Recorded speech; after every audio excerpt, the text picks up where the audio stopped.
If you weren't born into money, you don't get to waste time. Not the way other people do. Someone born into wealth can afford 4 lost years. They can afford to try, fail, coast, figure it out. You can't. Every year you spend distracted is a year someone else with the right information and mindset spends compounding. Their money, their skills, their name. And the gap doesn't stay the same size. It grows. Here's the part that stings. It's not the lack of money that's keeping you small.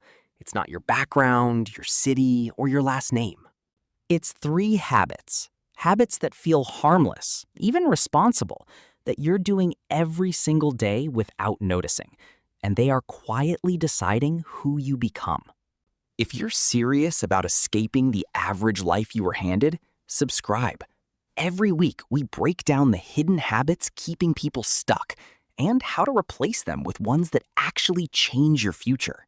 Habit 1. You spend your time on things that don't pay you back. Think about the last time you argued about a football match, or defended a celebrity you'll never meet, or spent 2 hours refreshing a timeline for updates on people whose lives will never once check in on yours. Ask yourself the one question nobody asks in the moment. At what cost? For what gain? What has that fandom actually given you? Not entertainment. Entertainment is fine in small doses. What has it given you that you can hold, use, or build on tomorrow? This isn't about never enjoying life. It's about noticing that time is the one resource a person without money actually has in equal supply to a billionaire. Everyone gets 24 hours. If you weren't handed capital, time is your capital, and you're spending it on things that were never going to spend anything back on you. The fix. Before you give an hour to anything, ask, will this still be paying me in a year? If the answer is no, it's not rest, it's leakage. Redirect that hour toward one skill, one page, $1 saved, one connection made. You don't need to quit enjoying things. You need to stop financing other people's lives with your own. Most people think wasting time is the biggest reason they stay broke. It isn't. The next habit wastes something even more valuable, your potential. Habit 2. You're waiting for a miracle instead of taking the next small step. Here's a belief that sounds humble, but is quietly sabotaging you. The idea that your life only really changes with one big break, one viral moment, one lucky connection, one yes that changes everything. So you wait. You keep the real move, the small, unglamorous, boring one, on pause because it doesn't feel big enough to count. But nobody who built something real did it in one leap. They did it in steps so small they were almost invisible, repeated for so long that one day the results looked like a miracle to everyone watching from outside.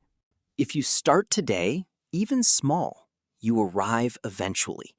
If you keep waiting for the big deal, you don't arrive at all. You just get older in the same spot. Most people stop questioning themselves here. They accept, I'm just waiting for my moment, as an identity instead of an excuse.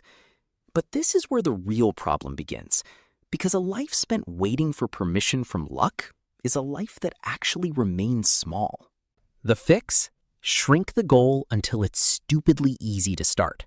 Not build a business, send one message.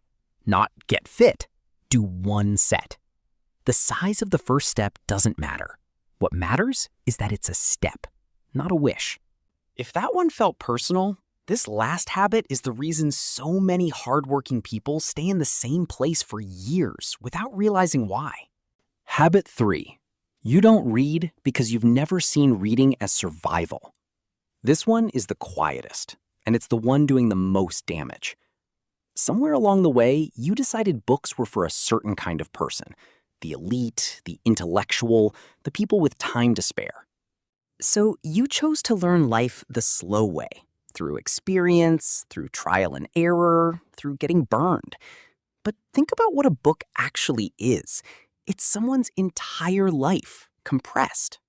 If a person spends 20 years learning how money works and they put that into one book, reading it properly doesn't just teach you what they learned, it makes you 20 years ahead of where you'd be figuring it out alone.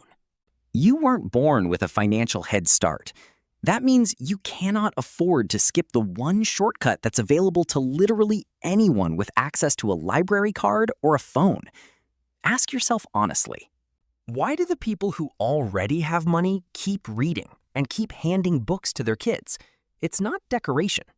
It's an unfair advantage they're passing down on purpose. You don't get that advantage handed to you. You have to go take it. The fix. Read like it's your equalizer, not your hobby. One book a month on the exact problem you're facing right now.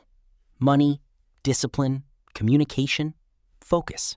Not for pleasure first, for leverage first. The pleasure comes later, once you notice what leverage actually feels like. Now, here's the truth that connects all three habits, and it's probably not what you think. None of these three habits look dangerous from the inside. Wasting time feels like relaxing. Waiting feels like patience. Not reading feels like living life for real. That's exactly why they work. They never feel like the problem. They feel like personality.